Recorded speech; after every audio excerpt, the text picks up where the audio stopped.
Okay, mapagpalang oras na ito, kung anumang oras na napakinggan nyo ito. Ngayon, oras na ito, i-share ko naman po sa inyo ang security of salvation. Kung talaga bang ang tao ay once na ba tumanggap sa Diyos, ay talagang hindi na siya mapupunta sa lugar ng impyerno.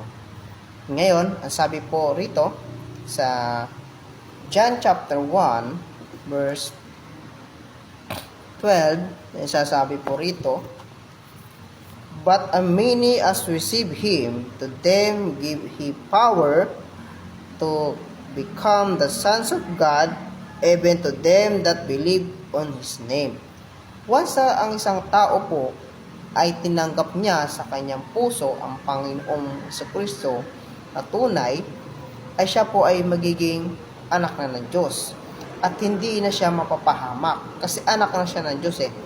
Pag once na isang anak ng Diyos ay nagkasala, ang sinasabi po sa Hebrews, dito po na sinasabi, ay siya po ay papaluin.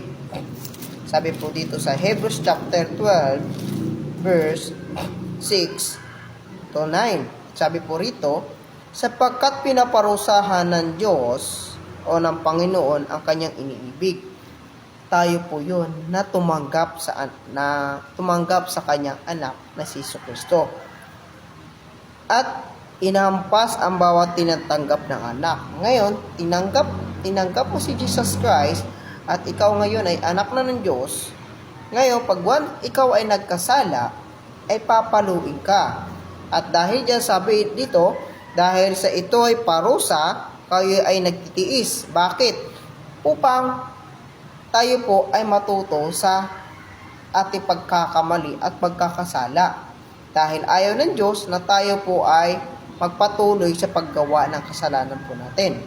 Ngayon, sabi niya, inaari kayo ng Diyos na tulad sa mga anak. Bakit? Kasi tinanggap na natin si Jesus Christ. Kasi noon, hindi pa tayo po totally anak ng Diyos. Ngunit dahil sa tinanggap mo si Jesus Christ sa puso mo, nakikita ng Diyos, Ama, ang kanyang anak sa puso po natin. Kaya ngayon, once na tayo po ay nagkasala, tayo po ay pinaparusahan o pinapalo.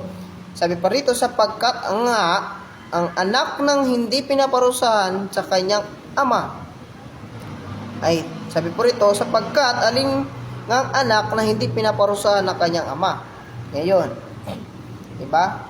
Pag anak mo o anak ka ng tatay mo, pinapalo ka, diba? Pag once na ikaw po ay nagkakasala at hindi mo siya sinusunod. Once na tumatanggi ka sa mga utos niya.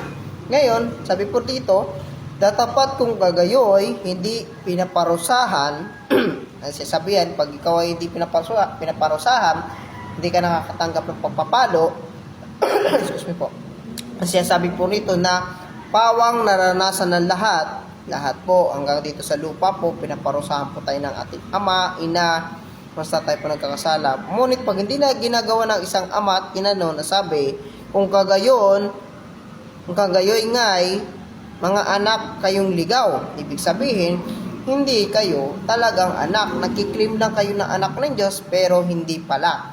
Kaya di nyo rin naranasan ang pagpapalo ng Diyos. Nasabi pa rito, dito, at hindi tunay na anak. Ayan, hindi tayo tunay na anak ng Diyos once hindi po natin naranasan ang pagpapalo ng Diyos. Bakit? Kasi hindi ka naman talaga totally anak ng Diyos eh. Tulad po ngayon, once na pinalo mo yung anak ng kapitbahay mo, wala ka namang karapatan, ididemanda ka, ipapabarangay ka pa. Ngayon, ang sasabi rin po rito, kung sa isang anak ka ng Diyos, paparusahan ka niya. Maliban na lang, kung hindi ka talaga anak ng Diyos, ay hindi ka talaga papaluin o paparusahan. Sabi pa dito, bukod dito, tayo ay nagkaroon ng mga ama sa ating laman upang kayo parusahan. Ayun nga po yung sabi ko kanina, at sila'y ating iginagalang. Hindi baga lalong tayo'y pagsasakop sa Ama ng Espiritu at tayo'y mabubuhay. Ayun po yun. Sapagkat sabi pa dito, sapagkat katotohanan tayo'y pinaparusahan ng nilang ilaw, sapagkat pinaparusahan tayo, sapagkat katotohanan tayo pinaparusahan nilang ilang araw ayon sa kanilang pinanggalingan. Ngunit sila ay kinabangan natin upang tayo makabahagi sa kanyang kabanalan. Ayun po yun. Once na anak ka ng Diyos, paparusahan ka po. Pag once na nagkasala ka. At ngayon, ang sabi pa, pag anak ka ng Diyos, ay ikaw po ay children of God by faith. Sabi po sa Galatians chapter 3, verse 26. Basahin po natin.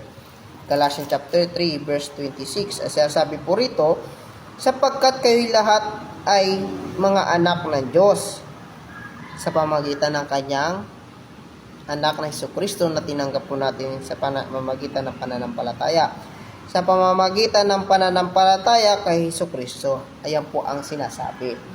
Yan. At isa pa, ang sabi pa rito, sa Galatians chapter 4, verse 6 to 7, na pinapakita talaga rito na tayo po talaga, mas na tayo po ay tumanggap sa Panginoon, ay anak na talaga tayo ng Diyos. Sabi dito, upang matubos niya ang nangasa ilalim ng kautusan, tayo po yon, upang matanggap natin ang pagkukop sa mga anak. Tayo po yung kinukop ng Diyos tayo sa atin, Panginoon Jesucristo, sapagkat kayo mga anak ay sinugo ng Diyos ang Espiritu, yung Holy Spirit, ang kanyang anak, ating mga puso, sa ating mga puso. O bakit? Upang ikumbik po tayo, upang tayo rin po ay turuan na magsamba at sumunod sa ating Ama Diyos na sumisigaw na Aba Ama. Ngayon, nagkakaroon po tayo ng pagtawag ngayon sa ating Diyos Ama na Aba Ama dahil anak na tayo. Ngayon lang po ang nais ng Diyos. At sabi po sa Ephesians chapter 5 verse 30, member of Christ. Yan na po tayo niyan. And then, sabi pa, na naging member of Christ na tayo sa Ephesians chapter 3 din verse 6, Gentiles as member also. Tayo na po yon. And then sabi pa sa 1 Corinthians chapter 12 to 27, masasabi po rito, all the member of one body. Nag-iisang one body na po tayo. Ngayon, once na tayo po ay anak na ng Diyos, ay sabi pa niya po sa Hebrews chapter 10 verse 38, hindi na tayo babalik. Hindi na babalik yung ating pong pagkakagawa ng kasalanan. Kaya yun lamang po ang aking share sa inyo, at nawa ay maunawaan niyo po na tayo po ay anak na ng Diyos. Yun lang po ang aking share sa inyo. To God be the glory.